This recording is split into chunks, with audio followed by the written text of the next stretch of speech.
Daniel Matthews straightened his navy tie as the elevator climbed to the hotel lobby, his silver-streaked hair perfectly styled.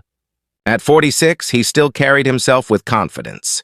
Beside him stood Natalie, 29 years old, her wavy brown hair cascading over the shoulders of her deep red dress. She laughed at something on her phone, carefree and young.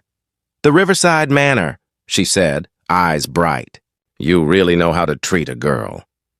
Daniel smiled, that practiced smile he'd perfected over 8 months of their affair. Nothing but the best. The elevator doors opened to reveal the magnificent lobby. Crystal chandeliers sparkled above cream-colored marble floors. Fresh roses filled golden vases, their perfume mixing with the scent of luxury.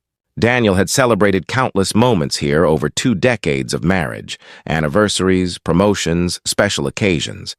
The Riverside Manor was woven into his history. But something felt different today. As they approached the reception desk, Daniel noticed the staff wore new uniforms, elegant forest green suits with gold accents instead of the traditional black. The young receptionist smiled professionally, her dark hair pulled into a neat bun. "Good afternoon," Daniel said smoothly. "Checking in.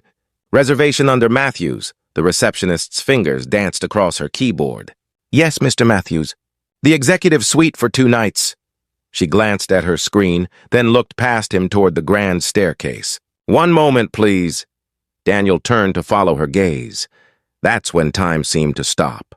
Catherine Matthews descended the marble staircase with quiet grace. At 48, she moved with a confidence that took his breath away.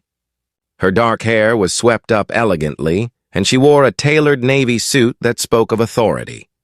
Her heels clicked softly against the marble as she approached. Their eyes met across the lobby. There was no surprise in her expression, no shock, only calm certainty that made Daniel's heart hammer against his ribs. "Catherine," he whispered, though she couldn't hear him yet. Natalie turned from admiring the flowers. "Daniel, what's wrong?" "You've gone pale." Catherine reached them, her steps measured and deliberate. "Hello, Daniel," she said, her voice steady. She glanced briefly at Natalie before returning her attention to her husband. "Welcome to the Riverside Manor, or perhaps I should say, welcome to my hotel." The words hung in the perfumed air. Daniel's mouth opened, but no sound emerged. His mind raced. Her hotel. The Riverside Manor had belonged to the Wellington family for 30 years. He'd met old Mr. Wellington himself. "Your hotel?" he finally managed. Catherine's smile didn't reach her eyes. "The Wellington sold 6 months ago. I needed a new purpose after you filed those divorce papers. Life has an interesting sense of timing, doesn't it?" Natalie stepped closer to Daniel, understanding dawning on her face. "This is your wife?" "Yes," Catherine said, extending her hand with surprising grace. "Catherine Matthews, soon to be Catherine Wells again, my maiden name, once everything is finalized. And you must be the reason my husband of 22 years suddenly needed his freedom." Natalie didn't take the offered hand. She turned to Daniel, her voice rising. "You said you were divorced. You promised it was over." "The papers are filed," Daniel said weakly. "Filed 1 month ago," Catherine corrected gently. "After I discovered everything 7 months ago. After I gave you chances to come home. After I realized you'd made your choice." The receptionist cleared her throat softly. "Mrs. Matthews, should I cancel this reservation?" Catherine considered for a long moment, her gaze never leaving Daniel's face. "No, they've booked it. They've paid. Let them have their weekend." She turned to address them both. "The executive suite on the 8th floor? I renovated it myself last month. I hope you find it comfortable." With that, she walked away, her heels marking time against the marble, heading toward an office marked Owner and Management. She didn't look back.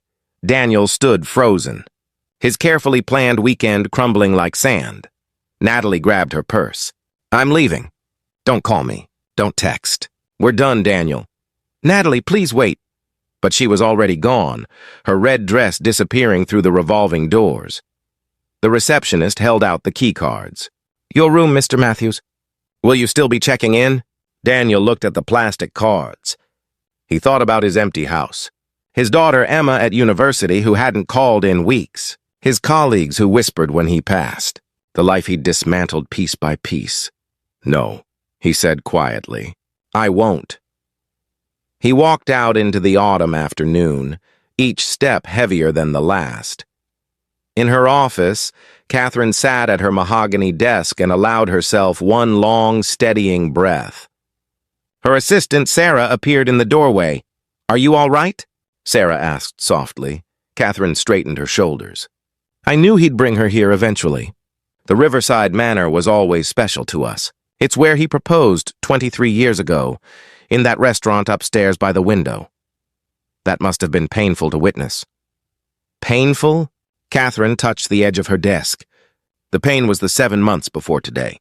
Finding the truth. Realizing the man I'd built a life with had decided he needed to feel young again. She stood and walked to the window, looking out over the river. But buying this hotel? Taking control of my future? Standing here in a place that matters and making it mine? That isn't painful at all, Sarah smiled. "You're stronger than you know." "I'm learning," Catherine said, and meant it. Weeks turned into months. The Riverside Manor flourished under Catherine's care. She knew every staff member's name, their families, their dreams. She restored the hotel's elegance while adding warmth that had been missing. Guests began returning specifically because of the atmosphere she'd created. One December evening, as the first snow fell outside her window, Catherine's phone rang. It was Emma. "Mom, can we talk?" "Of course, sweetheart.